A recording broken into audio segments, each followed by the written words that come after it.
Underworld don Dawood Ibrahim भी इस शख्स की सलाह तो बगैर कोई काम नहीं करता। Dawood connection Dawood Dawood Dawood Dawood Ibrahim underworld don Dawood Ibrahim Dawood दा राइट हैंड बन के इन्हें डी कंपनी नूं उंचाइयां ते पहुंचा दिता, लेकिन बाद विचों दाऊद दा ही सब तो खतरनाक दुश्मन बन गया। ये शख्स है कौन सी ते किद्दां पहुंचिया दाऊद इब्राहिम यानी कि दुनिया के तीसरे वड्डे डॉन तक, ये जाणांगे अज दी किस्त विच। सत श्री अकाल ते अस्सलाम वालेकुम, मैं तुहाडा मेज़बान वसी अब्बास ते तुसीं देख रहे हो इंडोज टीवी ऑस्ट्रेलिया।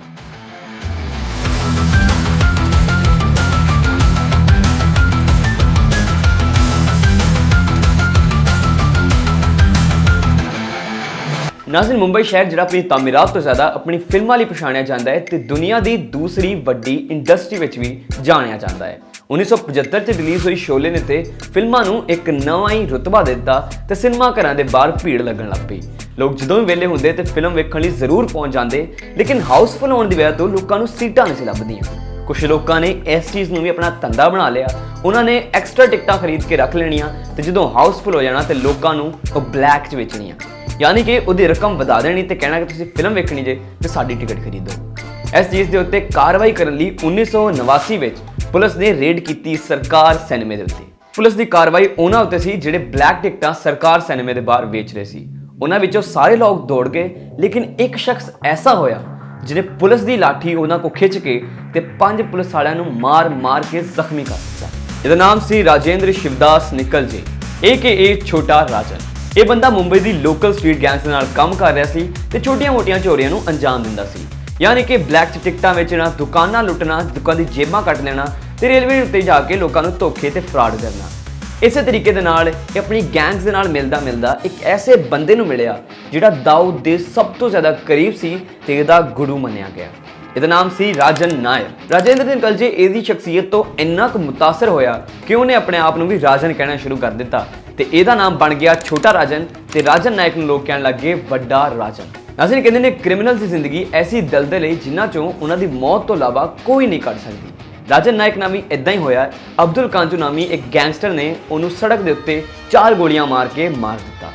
इस चीज़ का छोटा राजन नूं बहुत ज़्यादा दुख सी ते वो अपने गुरु राजन नायक का बदला लेना चाहता सी। इस चीज़ नूं उन्हें अगे लैके तुरना शुरू किया ते अब्दुल कांजू उत्ते पहले 2 हमले करवाए। एक उदों जो पुलिस उन्होंने कोर्ट च लैके जा रही सी ते दूसरा उदों हस्पताल दे विच। एडे क शातिर हमलियां दे नाल तरीका उस दौर च अंडरवर्ल्ड च कोई भी नहीं सी करवाउंदा है। ते एक दिन अब्दुल कांजू नूं क्रिकेट फील्ड के उत्ते बैट दे नाल कुट के ते बैट दी मुठ कढ के अब्दुल कांजू दी धौण विच वाड़ दित्ती ते छोटा राजन ने अपना बदला भी ले लिया।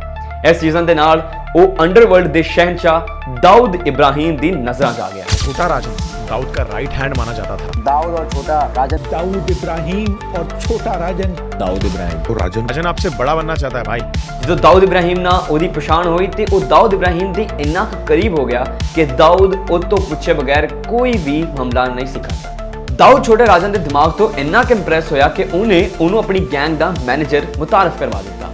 छोटे राजन का काम भी ये सी डी कंपनी नूं एक पूरी कंपनी वांगू ऑर्गेनाइजेशन बना दिता।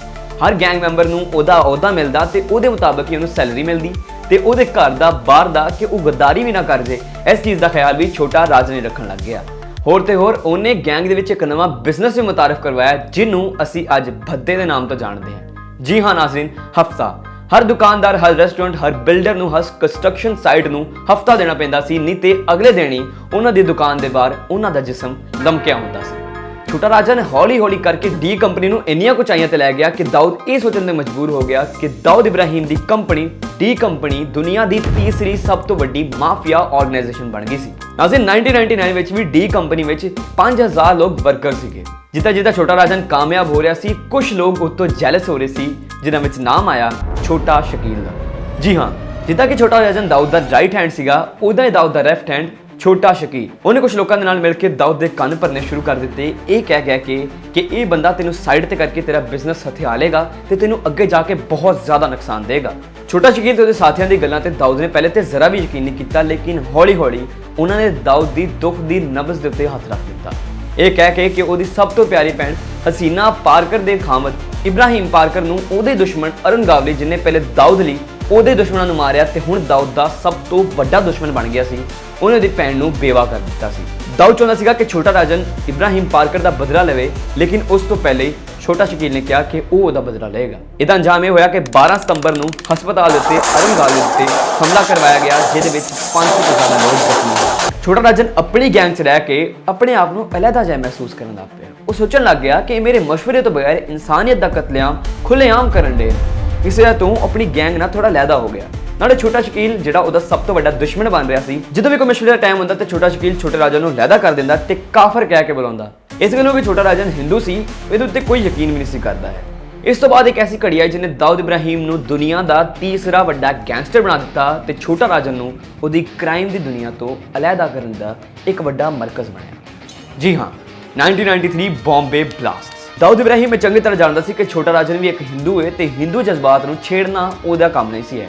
ਦਾਊਦ ਇਬਰਾਹਿਮ ਨੇ ਛੋਟੇ ਰਾਜਨ को ਮਸ਼ਵਰਾ ਲਏ ਬਗੈਰ 1993 ਵਿੱਚ ਟਾਈਗਰ ਮੈਨਨ ਇੱਕ ਗੈਂਗਸਟਰ ਦੇ ਨਾਲ ਮਸ਼ਵਰਾ ਕਰਕੇ ਬੰਬੇ ਉੱਤੇ 12 ਬਲਾਸਟ ਕਰਵਾਏ, ਜਿਹਦੇ ਵਿੱਚ ਕਈ ਹਿੰਦੂ ਮਰ ਗਏ ਤੇ ਕਈ ਮੁਸਲਿਮ ਵੀ ਸ਼ਹੀਦ ਹੋ ਗਏ। 26 ਨਵੰਬਰ 1993 ਛੋਟੇ ਰਾਜਨ ਨੂੰ ਆਪਣੇ ਦੁਬਈ ਦੇ ਇੱਕ ਅਪਾਰਟਮੈਂਟ ਵਿੱਚ ਖਬਰ ਪਹੁੰਚੀ ਕਿ ਬੰਬੇ ਉੱਤੇ 12 ਬਲਾਸਟ ਹੋਏ ਨੇ, ਜਿਹਦੇ ਵਿੱਚ ਦਾਊਦ ਇਬਰਾਹਿਮ ਨੇ ਹਿੰਦੂਆਂ ਕੋ ਬਦਲਾ ਲਿਆ ਹੈ ਬਾਬਰੀ ਮਸਜਿਦ ਦਾ। ਇਸ ਟਾਈਮ ਇੱਕ ਐਸੀ ਜੰਗ ਛਿੜ ਗਈ ਸੀ ਕਿਉਂਕਿ ਦਾਊਦ ਇਬਰਾਹਿਮ ਆਪਣੀ ਬਰਾਦਰੀ ਦੇ ਮਰੇ ਹੋਏ ਲੋਕਾਂ ਦਾ ਬਦਲਾ ਲੈ ਚੁੱਕਿਆ ਸੀ ਤੇ ਹੁਣ ਛੋਟੇ ਰਾਜਨ ਦੀ ਵਾਰੀ ਸੀ ਉਹ ਆਪਣੀ ਬਰਾਦਰੀ ਦੇ ਮਰੇ ਹੋਏ ਲੋਕਾਂ ਦਾ ਬਦਲਾ ਲੈਂਦਾ। ਇਸ ਗੱਲੋਂ ਉਹਨੇ ਆਪਣੇ ਲਾਗੇ ਦੀ ਦੁਬਈ ਦੀ ਇੰਡੀਅਨ ਐਮਬੈਸੀ ਦੇ ਨਾਲ ਕਾਲ ਕੀਤੀ ਤੇ ਉਹਨੇ ਕਿਹਾ ਕਿ ਮੈਂ ਦਾਊਦ ਦੇ ਹਰ ਲੁਕੇ ਛੁਪੇ ਅੱਡੇ ਦੇ ਬਾਰੇ ਦੱਸਾਂਗਾ, ਪਹਿਲੇ ਮੈਨੂੰ ਦੁਬਈ ਚੋਂ ਬਾਹਰ ਕੱਢ ਦਿਓ। ਇਸ ਤੋਂ ਬਾਅਦ ਉਹ ਸਿੱਧਾ ਗਿਆ ਇੰਡੀਅਨ ਐਮਬੈਸੀ, ਜਿਹਦੇ ਵਿੱਚ ਕਈ ਵੱਡੇ ਅਫਸਰ ਆਏ। ਉਹਨਾਂ ਨੇ ਪੂਰੀ ਰਾਤ ਬਹਿ ਕੇ ਉਹਦੇ ਕੋਲ ਤਫਤੀਸ਼ ਕੀਤੀ। ਉਹਨੇ ਕਿਹਾ ਕਿ ਮੈਨੂੰ ਪਤਾ ਹੈ ਕਿ ਦਾਊਦ ਦੇ ਲੁਕੇ ਛੁਪੇ ਕਿੰਨੇ ਅੱਡੇ ਨੇ, ਕਿੰਨੇ ਇਹਦੇ ਬਲੈਕ ਕਾਰੋਬਾਰ ਨੇ, ਕਿੰਨਾ ਕਿ ਕਾਲਾ ਪੈਸਾ ਛਾਪਦਾ ਹੈ, ਕਿੰਨੇ ਲੋਕ ਇਹਦੀ ਗੈਂਗ ਵਿੱਚ ਸ਼ਾਮਲ ਨੇ, ਉਹਨਾਂ ਦੇ ਘਰ ਪਤੇ ਕਿੱਥੇ ਨੇ, ਕਿਹੜੇ ਮੀਡੀਆ ਚੈਨਲ ਨੇ ਖਰੀਦੇ ਹੋਏ ਨੇ ਤੇ ਕਿਹੜੇ ਪੋਲੀਟੀਸ਼ੀਅਨ ਨੇ ਖਰੀਦੇ ਹੋਏ ਨੇ, ਕਿੰਨੀ ਇਹਦੀ ਗੈਂਗ ਇੰਡੀਆ 'ਚ, ਕਿੰਨੀ ਇਹਦੀ ਗੈਂਗ ਦੁਬਈ 'ਚ, ਸਾਰੀ ਨੌਲੇਜ ਮੈਨੂੰ ਹੈ। ਬਸ ਮੈਨੂੰ ਇੱਕ ਤਰੀਕੇ ਨਾਲ ਇੰਡੀਆ ਵਾਪਸ ਲੈ ਜਾਓ। ਇਹ ਘੜੀ ਐਸੀ ਸੀ ਕਿ ਆਫਿਸਰਸ ਤੇ ਇਹਦੇ ਉੱਤੇ ਬਿਲੀਵ ਕਰਨਾ ਇੰਨਾ ਔਖਾ ਸੀ ਕਿਉਂਕਿ ਅੰਡਰਵਰਲਡ ਦਾ ਦੂਸਰਾ ਵੱਡਾ ਡੌਨ ਸੀ। ਉਹਨਾਂ ਨੇ ਕਿਹਾ ਕਿ ਹੋ ਸਕਦਾ ਕਿਤੇ ਸਾਨੂੰ ਧੋਖਾ ਨਾ ਦੇ ਦੇ, ਲੇਕਿਨ ਅੱਗੇ ਜਾ ਕੇ ਉਹਨਾਂ ਨੂੰ ਇਹਦੀ ਗੱਲ ਮੰਨਣੀ ਪਈ ਤੇ ਉਹਨਾਂ ਨੇ ਇਹਦਾ ਇੱਕ ਫੇਕ ਪਾਸਪੋਰਟ ਬਣਾ ਕੇ ਇਹਨੂੰ ਬੈਂਕਾਕ ਕਰ ਦਿੱਤਾ। ਦਾਊਦ ਦੇ ਬੰਦੇ ਯਾਨੀ ਕਿ ਛੋਟਾ ਸ਼ਕੀਲ ਤੇ ਉਹਦੇ ਸਾਥੀ ਵੀ ਛੋਟਾ ਰਾਜਨ ਨੂੰ ਮਾਰਨ ਤੇ ਤੁਲੇ ਹੋਏ ਸੀ। ਉਹ ਇਹਨੂੰ ਭੁੱਖੀਆਂ ਸ਼ੇਰਾਂ ਵਾਂਗੂ ਇੰਨਾ ਕੁ ਲੱਭਣ ਡੇ ਸੀ, ਲੇਕਿਨ ਛੋਟਾ ਰਾਜਨ ਆਪਣੇ ਤੇਜ਼ ਦਿਮਾਗ ਦੇ ਵਜ੍ਹਾ ਤੋਂ ਇਹਨਾਂ ਦੇ ਹੱਥ ਨਹੀਂ ਸੀ ਆ ਰਹੇ। ਇੱਕ ਦਿਨ ਐਸਾ ਆਇਆ ਕਿ ਛੋਟਾ ਸ਼ਕੀਲ ਨੇ ਇਹਨੂੰ ਟਰੇਸ ਲਿਆ ਤੇ ਆਪਣੇ ਸਾਥੀ ਲੈ ਕੇ ਇਹਦੇ ਉੱਤੇ ਹਮਲਾ ਵੀ ਕਰਵਾ ਦਿੱਤਾ, ਜਿਹਦੇ ਵਿੱਚ ਛੋਟਾ ਰਾਜਨ ਦਾ ਸਭ ਤੋਂ ਅਜ਼ੀਜ਼ ਗਾਰਡ ਵੀ ਮਰ ਗਿਆ, ਉਹਦੀ ਬੀਵੀ ਵੀ ਜ਼ਖਮੀ ਹੋ ਗਈ ਤੇ ਛੋਟਾ ਰਾਜਨ ਦੇ ਆਪਣੇ ਵੀ ਢਿੱਡ ਵਿੱਚ ਗੋਲੀ ਵੱਜ ਗਈ। ਇੱਕ ਤਰਫ ਬੈਂਕਾਕ ਦੀ ਪੁਲਿਸ ਛੋਟਾ ਰਾਜਨ ਨੂੰ ਫੜਨਾ ਚਾਹ ਰਹੀ ਸੀ, ਦੂਸਰੀ ਜਗ੍ਹਾ ਮੁੰਬਈ ਦੀ ਪੁਲਿਸ ਉਹਨੂੰ ਵਾਪਸ ਇੰਡੀਆ ਲੈ ਕੇ ਜਾਣਾ ਚਾਹੁੰਦੀ ਸੀ ਤੇ ਤੀਸਰੀ ਜਗ੍ਹਾ ਦਾਊਦ ਇਬਰਾਹਿਮ ਤੇ ਉਹਦੇ ਬੰਦੇ ਉਹਨੂੰ ਮਾਰਨਾ ਚਾਹ ਰਹੇ ਸੀ। ਇਸ ਕਸ਼ਮਕਸ਼ ਵਿੱਚ ਛੋਟਾ ਰਾਜਨ ਨੂੰ ਇੱਕ ਹਸਪਤਾਲ ਵਿੱਚ ਮੁੰਤਕਿਲ ਕੀਤਾ ਗਿਆ ਤੇ ਉੱਥੇ ਇੰਨਾ ਸਖਤ ਪਹਿਰਾ ਰੱਖਿਆ ਗਿਆ ਕਿ ਬੈਂਕਾਕ ਪੁਲਿਸ ਤੇ ਮੁੰਬਈ ਦੀ ਪੁਲਿਸ ਨੇ ਉੱਥੇ ਪਹਿਰਾ ਦਿੱਤਾ, ਲੇਕਿਨ ਉੱਥੋਂ ਵੀ ਛੋਟਾ ਰਾਜਨ ਦੌੜ ਗਿਆ। ਅੱਜ ਵੀ ਮੰਨਿਆ ਜਾਂਦਾ ਹੈ ਕਿ ਇਹਦੇ ਪਿੱਛੇ ਇੱਕ ਏਡਾ ਕੁ ਵੱਡਾ ਰਾਜ਼ ਹੈ ਜਿਹੜਾ ਸਿਰਫ ਔਰ ਸਿਰਫ ਛੋਟਾ ਰਾਜਨ ਹੀ ਜਾਣਦਾ ਹੈ। ਇਸ ਤੋਂ ਬਾਅਦ ਛੋਟਾ ਰਾਜਨ ਨੇ 8 ਸਾਲ ਤੱਕ ਹਰ ਮੁਲਕ ਵਿੱਚ ਜਾਣਾ ਸ਼ੁਰੂ ਕੀਤਾ ਤੇ ਭੱਜਦਾ ਰਿਹਾ ਦਾਊਦ ਇਬਰਾਹਿਮ ਤੋਂ, ਲੇਕਿਨ ਇੱਕ ਦਿਨ ਉਹ ਬਾਲੀ ਵਿੱਚ ਫੜਿਆ ਗਿਆ। 2015 ਜਦੋਂ ਫੜਿਆ ਗਿਆ ਉਹਨੂੰ ਤਿਹਾੜ ਦੀ ਸੈਂਟਰਲ ਜੇਲ੍ਹ ਨੰਬਰ 2 'ਚ ਰੱਖਿਆ ਗਿਆ, ਇੱਕ ਸਪੈਸ਼ਲ ਸੈੱਲ ਵਿੱਚ, ਤੇ ਕਿਹਾ ਜਾਂਦਾ ਹੈ ਕਿ ਅੱਜ ਵੀ ਆਪਣੀ ਜੇਲ੍ਹ 'ਚੋਂ ਬਾਹਰ ਨਹੀਂ ਨਿਕਲਦਾ। ਉਹ ਅੱਜ ਵੀ ਦਾਊਦ ਦੇ ਖੌਫ ਤੋਂ ਖੌਫਜ਼ਦਾ ਹੈ ਤੇ ਅੱਜ ਵੀ ਹਰ ਰਾਤ ਚੀਖਾਂ ਮਾਰਦਾ ਹੈ ਕਿ ਦਾਊਦ ਉਹਨੂੰ ਮਾਰ ਦੇਗਾ। 9 ਸਾਲ ਹੋ ਗਏ ਨੇ ਛੋਟਾ ਰਾਜਨ ਨੂੰ ਉਸੇ ਤਿਹਾੜ ਜੇਲ੍ਹ ਵਿੱਚ, ਲੇਕਿਨ ਅੱਜ ਤੱਕ ਕੋਈ ਨਹੀਂ ਜਾਣਦਾ ਕਿ ਰਾਜਨ ਜ਼ਿੰਦਾ ਹੈ ਜਾਂ ਮਰ ਚੁੱਕਿਆ ਹੈ।